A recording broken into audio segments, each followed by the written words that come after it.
Good morning, everybody. Welcome back to Broyans Farm. After a little over 2 weeks, I'm finally gonna start seeding again. So before you know it, this whole seed room is gonna be filled up. I wasn't in the greenhouses at all yesterday, so I came in here and looked at the begonias, and it looks like they about tripled in size. They're gonna soon be ready to come out. You can see even the smaller ones now are getting almost big enough to where we don't have to worry about them. Some of the things I'm working on today are like basil, platycodon, balloon flowers, zinnias, Magellan. Here is another Dusty Silver or Dusty Miller. And then I got a ton of lettuces in here that I gotta start making tags for. So we'll start off here with the basil, Italian large leaf. Basil, Italian. We'll know what that is. And then today is 3/13. Oh, not 23. 13. Print, print.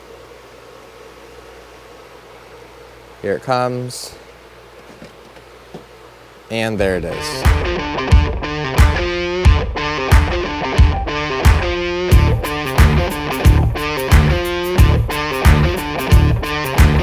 I can take my tag.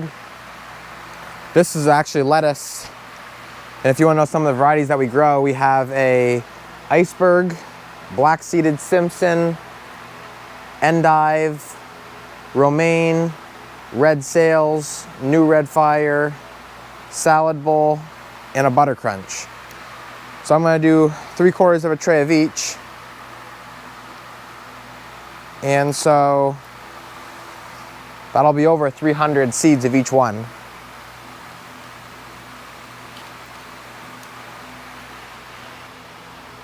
Basically, the backs of these are sticky, so you just fold them, makes it easier. Get a hold of that little tab and rip that off of there. This is all the trays I'm gonna be doing for today, including this one.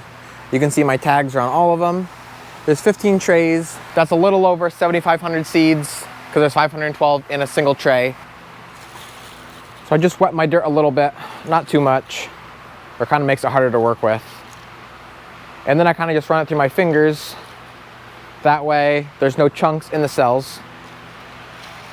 And I can feather it out. Okay, so now that's done. We'll move it to the next station. I'll make my indentions in the soil.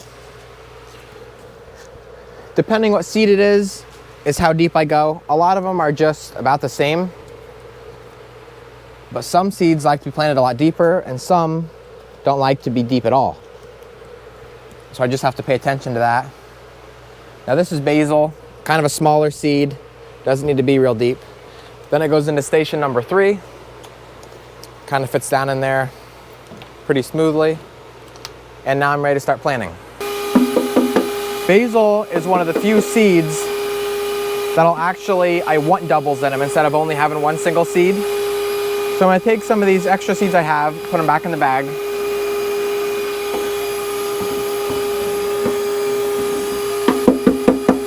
Take a couple more off there. And then what I'll do is I'm gonna dump this right over here in my seed tray.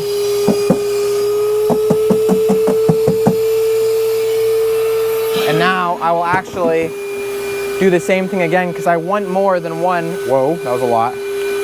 I want more than one seed in each cell. If I only have one, it'll be okay, but I like to have 2 or 3. So just like that, you can see now, oh, I'll go a couple more. It's filled up.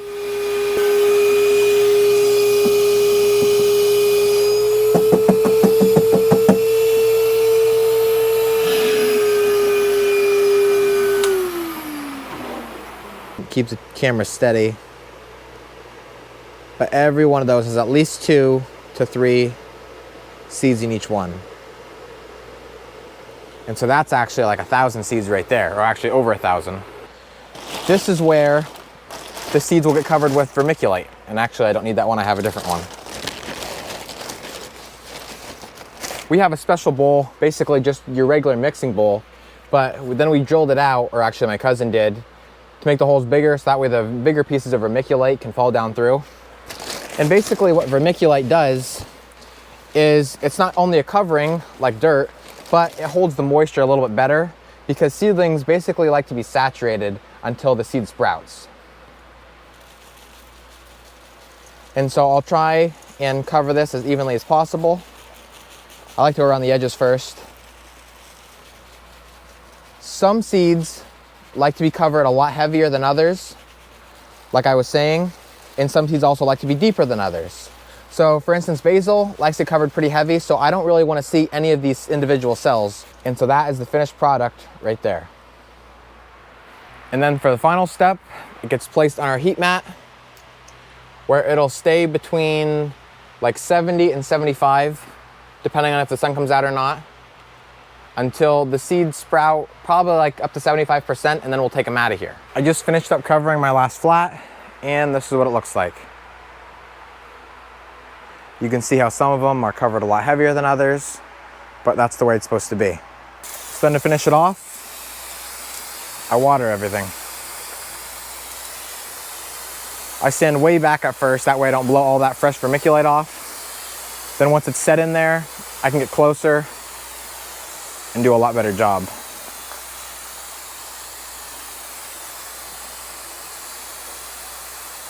So the seeding is done. I got all of the begonias out and the peppers that I planted a couple days ago. You can see them there coming up really nice. Mom, I think, went home for lunch, but she was down here working on, I think, trimming up some baskets and putting hangers on some of the baskets. This is what she just did. Oh, and she put tags on them. These are all the combo baskets. I came out here to the garlic field to see what's going on, how it's looking. The garlic is probably up now 3-4 inches, and that's probably just like an average. Obviously, you can see how the straw has blown around. I actually see a bunch of tracks out here. I don't really know what that's from. Could be the birds. Some spots are covered pretty heavy. Like this stuff here is barely coming up out of the ground, and that stuff over there is way up out. But for the most part, I think it's gonna be just fine. I can see a bunch of bird droppings. And this time of year, I don't know what the actual name of the bird is. It just looks like a blackbird to me. They come around this time of year in groups of like 1,000. And you can see that's what's making all this ruffled up straw. They're just coming through, and I don't know if they're getting worms. I can't imagine it's worms being this cold out, but they're getting some kind of bug or some kind of protein out of the straw, and they're kind of making a mess of it. As long as they're not actually pulling at the garlic, we'll be okay.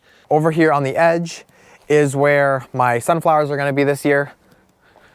So from there, all the way to the other end. The only thing we have now is some plastic in the field. We do not have the biodegradable stuff.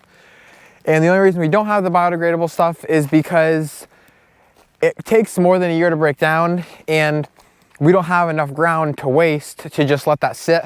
And so that way, if we have that stuff, we can pull it up and it doesn't rip near as much trying to pick it up and, you know, get it in the dumpster. It's a shame, but there's really no other way to do it besides that with the amount of land that we have. I swore I was gonna get this truck into the shed this winter.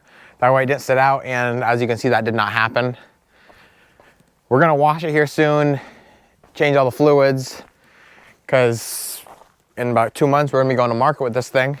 Be the first time hauling plants with this truck, which will be so much more convenient having those new racks we bought. Dad the other day picked up 3 rows, I think one day, and then the next day he picked up another 2 rows. This is our tomatoes. Tomatoes and peppers are the only 2 things that we actually don't on purpose pick up in the fall, because they are just so hard to actually pull it up, because the tomato plants here are still pretty tough in the fall, and actually they're still kind of tough now, and the plastic just doesn't want to rip over top of them. So when it gets to be now this time of year and even a little bit later into spring, the tops just kind of pull right off them like that, or they just pull right out of the ground, and makes it so much easier than when you're trying to pull them up when they're still half green and the plastic's ripping, and it's kind of just a huge nightmare.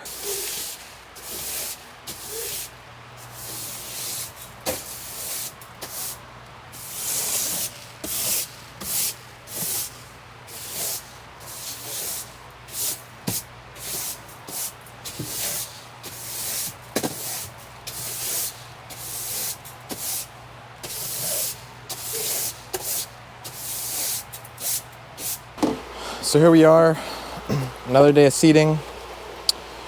Our sweet banana didn't come up quite as well, so I'm gonna replant those. And then as you can see, my box is very full. And most of this, and it's actually only 3 varieties. This whole green tray here is all petunias.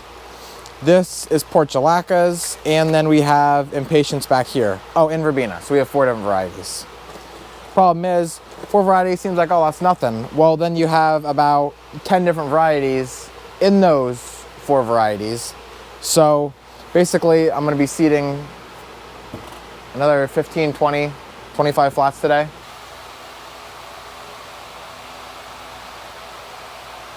And if you haven't already, don't forget to subscribe. I finally just got done marking out all of my trays. This is all impatiens, which is basically a half flat of each. Here is 2 flats, half flat of each petunias. And then here's like another 7 or 8 flats of all petunias, which these are all gonna be full flats. Compared to yesterday, I have like 4 more flats to do, which ain't that big of a deal. It just makes it a lot nicer when I can do a whole variety in 1 flat.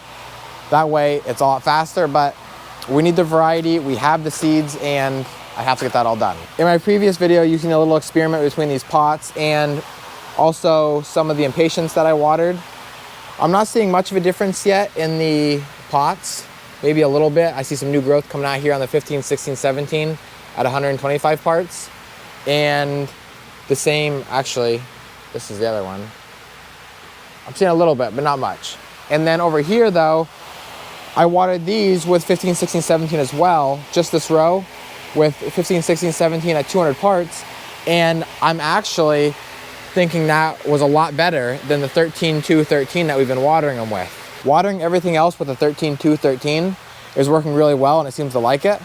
But the impatiens seem to get this really curly leaf, and they're actually looking like they're going backwards. You can see how they're actually turning brown. So I don't think that they like 13, 2, 13 now, and I think they're really liking the 15, 16, 17. Now that's a lesson learned. Don't water the impatiens no more with that. And also, I think the same thing is kind of going on here with the platycodon or balloon flowers, especially with this variety. This one seems to be doing pretty well, but this one here, these were all looking kind of like this one right here, and now they're kind of looking not so hot. So I'm gonna try and experiment with the 15, 16, 17 on these as well, and we'll see if they turn out like these impatiens did. So we came out to the market for lunch. Josh is bagging up some kind of noodles. Over here for vegetables, we don't have that much. Tomatoes, a couple zucchini, 1 bag left of our own potatoes. They're white. Over here we have some local apples. John of Gold, Golden Delicious, Empire, Cortland, Max, Ruby Frost, and Honeycrisp. And they look really nice. On the other side here we have our own onions still. Actually, maybe not. I guess they're not. We just finished up our onions, so I guess that's why. In the cooler here, we have some local raw milk, local eggs, store-bought grapes and strawberries, cauliflower, local mushrooms, and then again, store-bought lettuce and peppers. Over here at the baked goods, we have some black bottom muffins, chocolate chip muffins, cranberry nut, butter rum, blueberry, and coffee cake. And Jill just got done putting the peanut butter. Yeah, I have to put them out. Yeah, I'm gonna put vanilla icing on them, I think. So these are chocolate with peanut butter. These are gonna be chocolate with vanilla. We have one left here of the St. Patty's peppermint ones. So now I'm back in the greenhouse again, and I'm moving on to tomatoes. Me and Dad got the verbena, impatiens, and petunias. Oh, and portulacas done, which is this section. So now, with the room I have left, it's gonna be tomatoes, and I also need to do cole crops, but I don't know with that room there and with this room here if I'm gonna have quite enough space.